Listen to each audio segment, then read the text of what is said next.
Les élèves de l'école secondaire Jean-Nicolet partiront très bientôt pour Haïti. Allons en apprendre davantage sur ce très beau projet. Marc, toi et tes étudiants allez partir pour Haïti bientôt. Est-ce que tu peux me dire quel est le but de ce voyage-là? Bonjour Geneviève. Bien, le but de ce voyage, c'est un petit peu d'ouvrir la communauté école sur l'ensemble de ce qui vit sur la planète. Il y a présentement presque 3 milliards de personnes qui vivent avec 2 $ par jour. Or, l'école, dans son programme de formation, essaie d'ouvrir un peu aussi à la société d'ici, mais de prolonger aussi le lien avec Nord-Sud.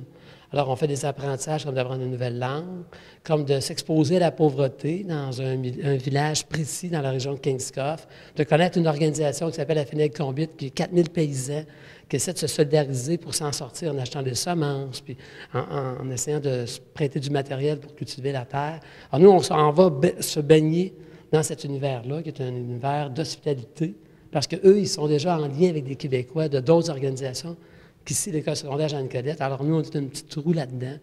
On va un peu profiter de leur présence, puis ils sont très heureux d'accueillir des jeunes du Québec. Karine, aussi, les élèves vont être confrontés à une culture différente, mais aussi à la pauvreté. C'est quoi la préparation qui est nécessaire? Bien, c'est sûr que dans un premier temps, il y a un côté plus technique avec la recherche de commanditaires, les sous à ramasser, tout ça, tout ce qui est la vaccination. Mais du côté, justement, plus personnel, pour être vraiment prêt à être confronté à une réalité comme ça, on vit au moins 3 camps ensemble, en groupe, des camps qui vont de une soirée à 2 jours, et même 3 jours, le dernier juste avant de partir. Des camps, justement, où on va se centrer les uns sur les autres parce qu'on va quand même vivre 24 heures sur 24 pendant 2 semaines de temps, 17 personnes ensemble, avec justement les peines qu'on va vivre, les chocs culturels, etc.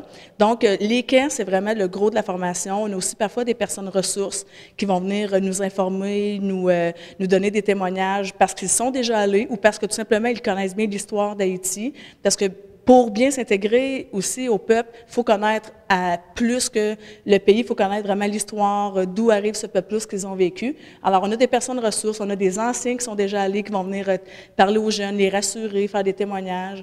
J'imagine aussi qu'il y a un intérêt fort particulier de la part des élèves de l'école secondaire. Est-ce qu'il y a un processus de sélection? Bien sûr, on doit passer par un processus de sélection. Il est bien simple. Suite à notre tournée de classe qui annonce le prochain voyage qui va se dérouler dans l'année suivante, les élèves, la première étape est de composer une lettre de 2 à 3 pages avec des critères bien précis où ils nous parlent de leur engagement déjà dans l'école, leur implication, leur sens des responsabilités, leur ouverture sur le monde.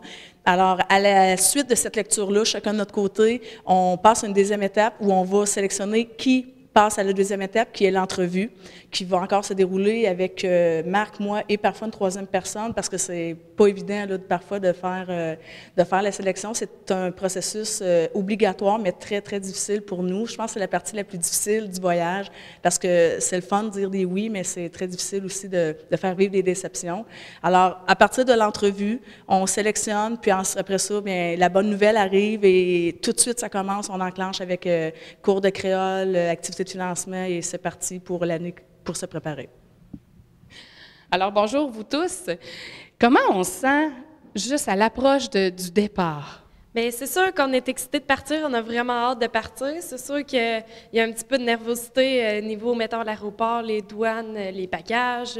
Mais en général, on est vraiment excité de partir puis on a hâte pas mal. Toi, Pierre-Luc, est-ce que tu penses que quand tu vas revenir de ce voyage-là à Haïti, tu vas avoir changé? Il y a quelque chose qui va avoir changé chez toi? Mais c'est sûr que notre vision des choses, elle ne sera pas la même, là. On ne vit pas dans la même situation ici que là-bas. La pauvreté, la surconsommation qui est ici, tandis que là-bas, ils se contentent de qu'est-ce qu'ils ont, puis ça fait leur affaire. Puis je suis pas mal sûr que ça va être surtout ça qui va changer pour à peu près tout le monde, là. Puis toi, Emmanuel, qu'est-ce que tu penses que ça va être ton plus grand défi là-bas?